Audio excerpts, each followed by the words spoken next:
বুঝি না, এবার বলো। মাহমুদুল্লাহ হোসেন ইমন। তোমার আব্বুর নাম কি? সাদ্দাম হোসেন পাটোয়ারি। সাদ্দাম হোসেন পাটোয়ারি। বাড়ি কোথায়? শেরপুর।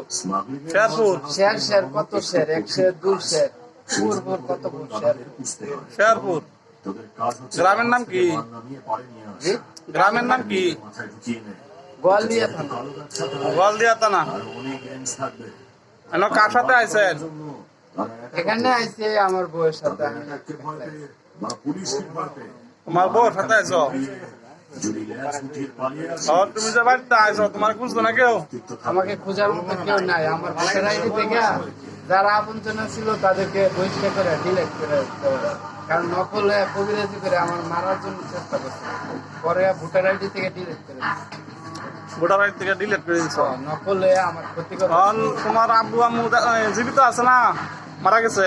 এরা জীবিত আছে কিনা জানি না। যদি সে মমতা আগের মতো তাকে সিটিজেন ফিরত আয়, তাহলে আমি তাদেরকে চিনবো, তারা আমাকে চিনবে। এছাড়া আমার ভোটার আইডিতে তাদেরকে কালেক্ট করা হবে না।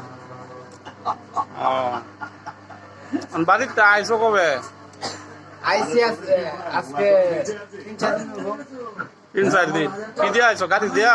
আইটা মাইক দিয়া ভিক্ষা করে খাইতে গেছে। আইটা এবার তো ফেরপুরতে। বর্তমানে আছো কোথায়? বর্তমানে এখন আছি, এটার নাম হলো শ্রীপুর মাওনা সিমলাপাড়া। আচ্ছা, তোমার যে ভিডিওটা করলাম, ভিডিওটা ফেসবুকে ছাইড়া দিই, তোমার পরিবারে যাতে তোমার খুঁজে পা। জি স্যার।